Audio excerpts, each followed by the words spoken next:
বিসমিল্লাহির রহমানির রহিম। আসসালামু আলাইকুম। প্রিয় দর্শক, আজকের প্রতিবেদনটি আমরা সাজিয়েছি এখন পর্যন্ত সবচেয়ে গভীর ও বিশ্লেষণধর্মীভাবে। নবম জাতীয় পে স্কেল নিয়ে আমরা শুধু তথ্যই দেব না, বরং প্রতিটি সিদ্ধান্তের পেছনের কারণ, এর দীর্ঘমেয়াদী প্রভাব, বিভিন্ন খাতের তুলনামূলক চিত্র এবং সামনে কি কি চ্যালেঞ্জ অপেক্ষা করছে সবকিছু নিয়েই আজ একেবারে খুঁটিনাটি পর্যালোচনা করব। যারা আগের প্রতিবেদনগুলো দেখেছেন তাদের জন্য আজকের প্রতিবেদনে নতুন মাত্রার বিশ্লেষণ থাকছে, তাই পুরো ভিডিওটি ধৈর্য ধরে দেখুন। চলুন শুরু করা যাক। অংশ ১, কেন এই মুহূর্তটি ঐতিহাসিকভাবে গুরুত্বপূর্ণ। বাংলাদেশের সরকারি বেতন কাঠামোর ইতিহাসে ১৯৭৩ সাল থেকে শুরু করে এ পর্যন্ত একাধিক বেতন কমিশন কাজ করেছে। প্রতিটি কমিশনের মূল লক্ষ্য ছিল দুটি: ১, মূল্যস্ফীতির সঙ্গে সামঞ্জস্যপূর্ণ বেতন কাঠামো তৈরি করা। ২, সর্বনিম্ন ও সর্বোচ্চ বেতনের মধ্যে ব্যবধান কমিয়ে আনা।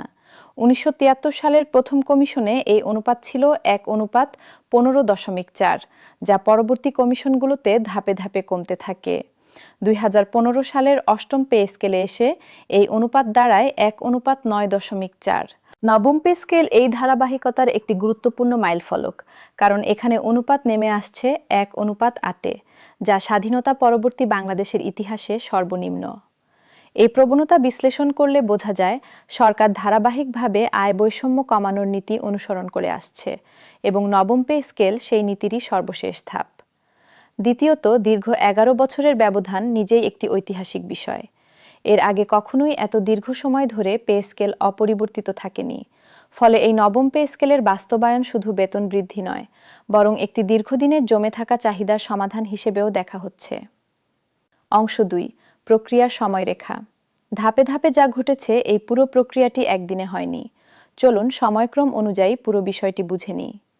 জানুয়ারি মাসের শেষ ভাগে সাবেক একজন অর্থসচিবের নেতৃত্বে গঠিত নবম জাতীয় বেতন কমিশন দীর্ঘ পর্যালোচনার পর তাদের চূড়ান্ত প্রতিবেদন জমা দেয়।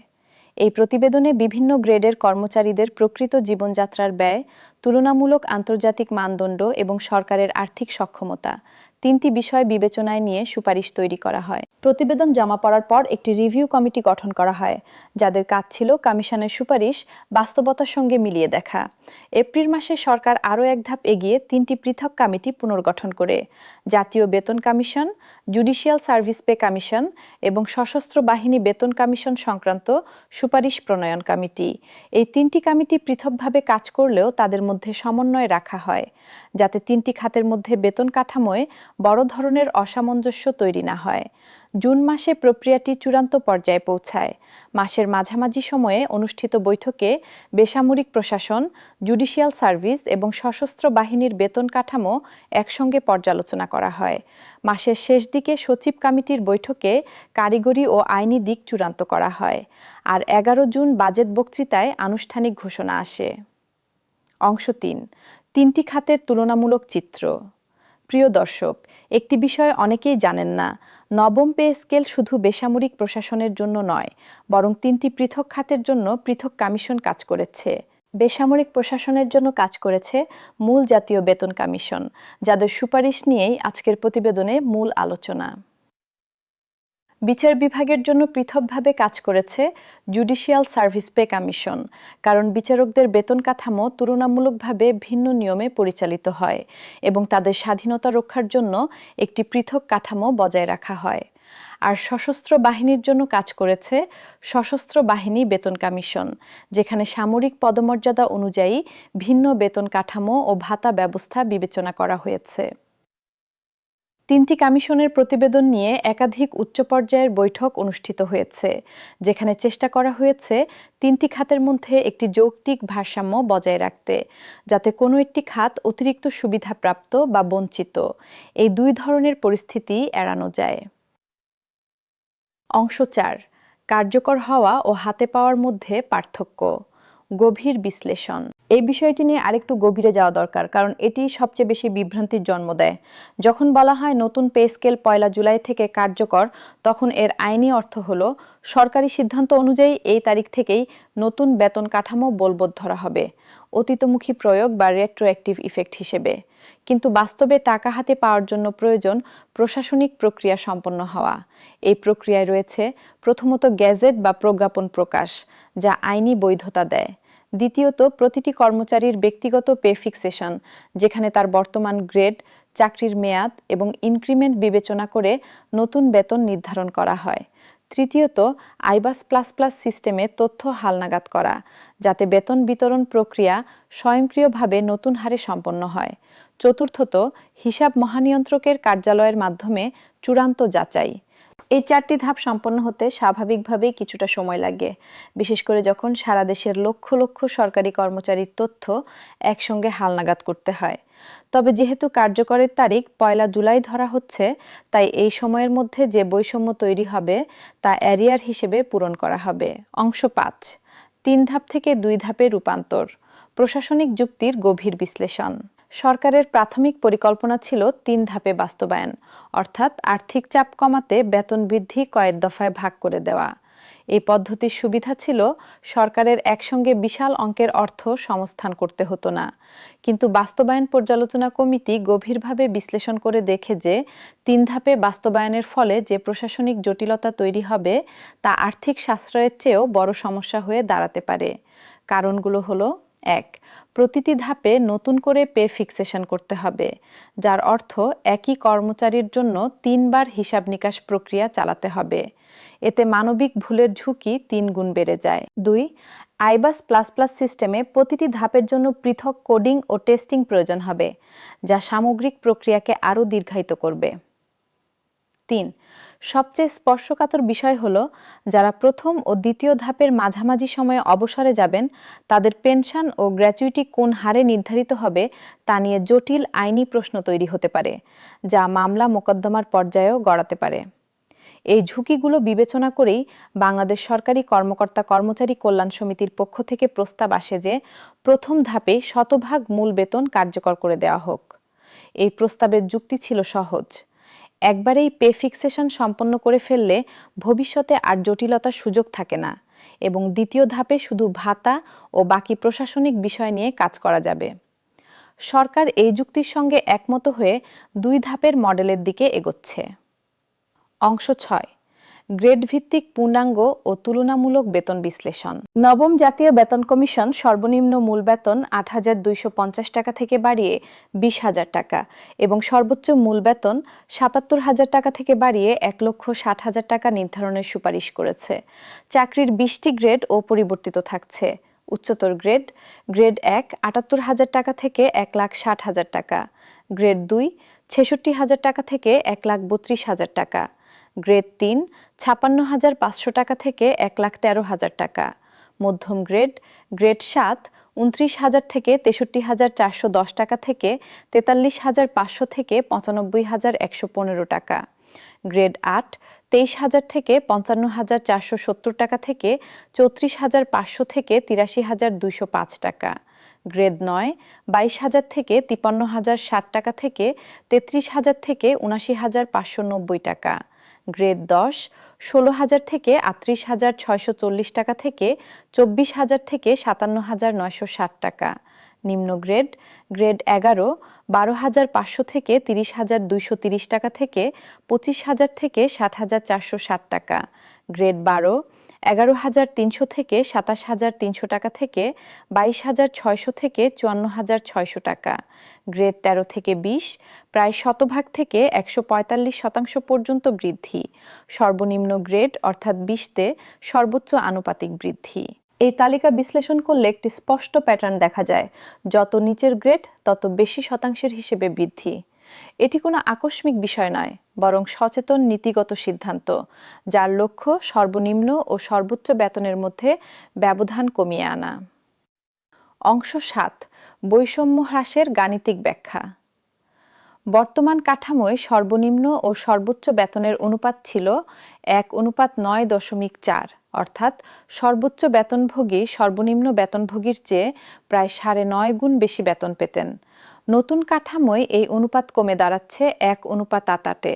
সংখ্যায় দেখলে ছোট পরিবর্তন মনে হলেও বাস্তবে এর অর্থ হল লক্ষ লক্ষ নিম্ন গ্রেডের কর্মচারীর প্রকৃত আয় উল্লেখযোগ্য হারে বৃদ্ধি পাচ্ছে, যেখানে উচ্চ গ্রেডের বৃদ্ধি তুলনামূলক সংযত রাখা হয়েছে।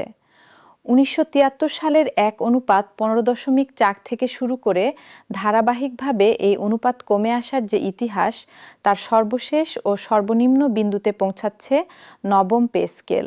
এটি শুধু একটি সংখ্যা নয়, বরং রাষ্ট্রের আয়বণ্টন নীতির একটি দীর্ঘমেয়াদী অভিমুখেরও প্রতিফলন। অংশ ৮, ভাতা কাঠামোর বিস্তারিত পর্যালোচনা। মূল বেতনের বাইরে ভাতা কাঠামোতেও ব্যাপক পরিবর্তন আসছে। বাড়ি ভাড়া ভাতা, চিকিৎসা ভাতা এবং যাতায়াত ভাতা যৌক্তিক হারে বৃদ্ধির সুপারিশ রয়েছে। বৈশাখী ভাতা 20% থেকে বাড়িয়ে 50% উন্নীত করার প্রস্তাব বিশেষভাবে উল্লেখযোগ্য, কারণ এটি বাংলা নববর্ষ উপলক্ষে একবারে বড় অঙ্কের অতিরিক্ত অর্থ কর্মচারীদের হাতে পৌঁছে দেবে। পেনশন ব্যবস্থায়ও গুরুত্বপূর্ণ পরিবর্তন আসছে। 20,000 টাকার নিচে পেনশন পাওয়া অবসরপ্রাপ্ত কর্মচারীদের পেনশন প্রায় দ্বিগুণ করার সুপারিশ রয়েছে, যা এই বিশাল জনগোষ্ঠীর জীবনযাত্রার মান উন্নয়নে সরাসরি প্রভাব ফেলবে। এছাড়া স্বাস্থ্য বীমা চালু এবং কর্মচারী কল্যাণ বোর্ড পুনর্গঠনের প্রস্তাবও রয়েছে, যা দীর্ঘমেয়াদে সামাজিক নিরাপত্তা বলয় সগবে। একটি বাস্তব হিসাব তুলে ধরি। সর্বনিম্ন গ্রেডে বাড়ি ভাড়া সহ মূল বেতনের সঙ্গে সব ভাতা যোগ করলে মোট বেতন দাঁড়াবে 41,908 টাকা। বর্তমানে এই গ্রেডের একজন কর্মচারীর হাতে যে পরিমাণ টাকা আসে, নতুন কাঠামোতে তা দ্বিগুণেরও বেশি হয়ে যাচ্ছে। অংশ ৯, সামষ্টিক অর্থনীতিতে প্রভাব, গভীর বিশ্লেষণ। অর্থ মন্ত্রণালয়ের হিসাব অনুযায়ী নতুন পে স্কেল পুরোপুরি বাস্তবায়ন করতে সরকারের অতিরিক্ত প্রায় 1,06,000 কোটি টাকা প্রয়োজন হবে। এই অঙ্কটি জাতীয় বাজেটের একটি উল্লেখযোগ্য অংশ এবং এই ব্যয় নির্বাহের জন্য সরকারকে হয় রাজস্ব আদায় বাড়াতে হবে, নয়তো অন্যান্য খাতে ব্যয় সংকোচন করতে হবে, অথবা উভয়ের সমন্বয় করতে হবে। চলতি অর্থবছরের বাজেটে এই খাতে প্রায় 30 থেকে 35,000 কোটি টাকা বরাদ্দ রাখার পরিকল্পনা থাকলেও পুরো অর্থসংস্থানের চূড়ান্ত রূপরেখা এখনো পুরোপুরি প্রকাশ্যে আসেনি। অর্থনীতিবিদদের একটি বড় অংশ মনে করছেন, এই বেতন বৃদ্ধি স্বল্পমেয়াদে ভোগ ব্যয় বাড়িয়ে অর্থনীতিতে একটি ইতিবাচক গতি সঞ্চার করবে, বিশেষ করে খুচরা ও সেবা খাতে।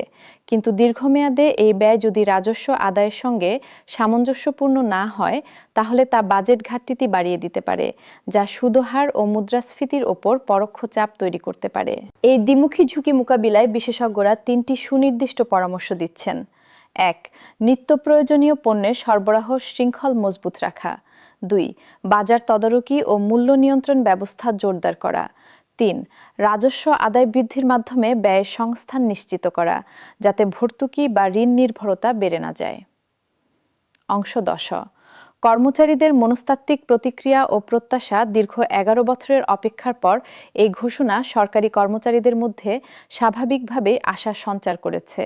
বিশেষ করে নিম্ন গ্রেডের কর্মচারীরা, যারা দীর্ঘদিন ধরে ক্রমবর্ধমান জীবনযাত্রার ব্যয়ের সঙ্গে সামঞ্জস্য রেখে চলতে হিমশিম খাচ্ছিলেন, তাদের কাছে এই ঘোষণা একটি বড় স্বস্তি। তবে একই সঙ্গে কিছু বাস্তবসম্মত উদ্বেগও রয়েছে। গেজেট প্রকাশে বিলম্বের কারণে তৈরি হওয়া অনিশ্চয়তা, অবসরের কাছাকাছি থাকা কর্মচারীদের পেনশন গ্র্যাচুইটি সংক্রান্ত জটিলতা এবং দ্বিতীয় ধাপে সুনির্দিষ্ট রূপরেখা নিয়ে অস্পষ্টতা, এই 3টি বিষয় এখনো অনেকের মনে প্রশ্ন তৈরি করছে। বিভিন্ন কর্মচারী কল্যাণ সংগঠন এই প্রক্রিয়ায় সক্রিয় ভূমিকা রেখেছে। মার্চ মাসে একটি সংগঠনের 6 দিনের কর্মসূচি এই আন্দোলনের একটি গুরুত্বপূর্ণ ধাপ ছিল। এখন বাস্তবায়নের ঘোষণা আসায় তাদের দৃষ্টি সম্পূর্ণভাবে গেজেট প্রকাশ ও প্রকৃত অর্থপ্রাপ্তির দিকে কেন্দ্রীভূত। অংশ 11, বিস্তারিত প্রশ্ন উত্তর পর্ব। প্রশ্ন 1, বর্ধিত বেতন কবে ব্যাংক হিসাবে জমা হবে? উত্তর: জুলাই থেকে কার্যকর হলেও প্রকৃত অর্থে হাতে পেতে 2 থেকে 3 মাস সময় লাগতে পারে, প্রশাসনিক প্রক্রিয়া সম্পন্ন হওয়া সাপেক্ষে। প্রশ্ন 2, দেরি হলে বকেয়া মিলবে কি? উত্তর: হ্যাঁ, 1 জুলাই থেকে কার্যকর ধরা হচ্ছে বলে সম্পূর্ণ বকেয়া অ্যারিয়ার হিসেবে একসঙ্গে পরিশোধ করা হবে। প্রশ্ন 3, দ্বিতীয় ধাপে কি থাকছে? উত্তর: মূলত ভাতা সংক্রান্ত সমন্বয় ও অবশিষ্ট প্রশাসনিক বিষয় সম্পন্ন হবে বলে ধারণা করা হচ্ছে, চূড়ান্ত সিদ্ধান্ত এখনো বাকি। প্রশ্ন 4, অবসরে থাকা বা যাওয়া কর্মচারীদের কি হবে? উত্তর: পেনশন ও গ্র্যাচুইটি নতুন কাঠামো অনুযায়ী পুনর্নির্ধারণ করা হবে, তবে পদ্ধতিগত বিস্তারিত এখনো চূড়ান্ত হয়নি। প্রশ্ন 5, 3টি খাতের বেসামরিক, বিচার বিভাগ, সশস্ত্র বাহিনী মধ্যে কি ভিন্নতা থাকবে? উত্তর: হ্যাঁ, প্রতিটি খাতের জন্য পৃথক কমিশনের সুপারিশ রয়েছে, তবে সমন্বয় রেখে ভারসাম্যপূর্ণ কাঠামো তৈরির চেষ্টা করা হয়েছে। প্রশ্ন 6, বেতন বৃদ্ধির ফলে কি মূল্যস্ফীতি বাড়তে পারে? উত্তর: অর্থনীতিবিদরা এই ঝুঁকির কথা বলছেন, তবে সরবরাহ ব্যবস্থাপনা ও বাজার তদারকি জোরদার করে এই ঝুঁকি নিয়ন্ত্রণ করা সম্ভব বলে মনে করা হচ্ছে। সংক্ষিপ্ত সারাংশ: প্রিয় দর্শক, আজকের গভীর বিশ্লেষণের মূল বিষয়গুলো সংক্ষেপে মনে করিয়ে দিই। 1. নবম পে স্কেল 1 জুলাই থেকেই কার্যকর, তবে গেজেট প্রকাশ বাকি। 2. গেজেট জুলাইয়ের মাঝামাঝি বা শেষ দিকে প্রকাশের সম্ভাবনা। 3 ধাপের বদলে 2 ধাপে বাস্তবায়ন হচ্ছে। প্রথম ধাপেই শতভাগ মূল বেতন কার্যকরের সুপারিশ। 4. সর্বনিম্ন 20,000 ও সর্বোচ্চ 1,60,000 টাকা মূল বেতনের সুপারিশ। 5. 11 থেকে 20 গ্রেডে 100 থেকে 145% পর্যন্ত বৃদ্ধির সম্ভাবনা। 6. বৈষম্যের অনুপাত ঐতিহাসিকভাবে সর্বনিম্ন পর্যায়ে 1:8। 7. ভাতা ও পেনশন কাঠামোতেও উল্লেখযোগ্য উন্নতি। 8. বাস্তবায়নে প্রয়োজন প্রায় 1,06,000 কোটি টাকা, যা অর্থনীতিতে দ্বিমুখী প্রভাব ফেলতে পারে। 9. গেজেট প্রকাশের পর সম্পূর্ণ বকেয়া অ্যারিয়ার হিসেবে একসঙ্গে পরিশোধ হবে। প্রিয় দর্শক, আমরা প্রতিটি আপডেট সবচেয়ে গভীর বিশ্লেষণ সহ আপনাদের কাছে পৌঁছে দেওয়ার চেষ্টা করি। গেজেট প্রকাশ হওয়া মাত্রই বিস্তারিত গ্রেড ভিত্তিক পূর্ণাঙ্গ বেতন তালিকা ও প্রতিটি ভাতার সঠিক পরিমাণ নিয়ে নতুন ভিডিও নিয়ে হাজির হব। তাই চ্যানেলটি সাবস্ক্রাইব করে বেল আইকনে ক্লিক করে রাখুন। আপনি কোন গ্রেডে আছেন এবং নতুন পে স্কেলে আপনার বেতন কেমন বাড়বে বলে আশা করছেন তা কমেন্টে জানান। আপনার মতামত অন্য দর্শকদেরও সাহায্য করবে। আজকের প্রতিবেদন এখানেই শেষ করছি। সবাই ভালো থাকুন, সুস্থ থাকুন। আল্লাহ হাফেজ।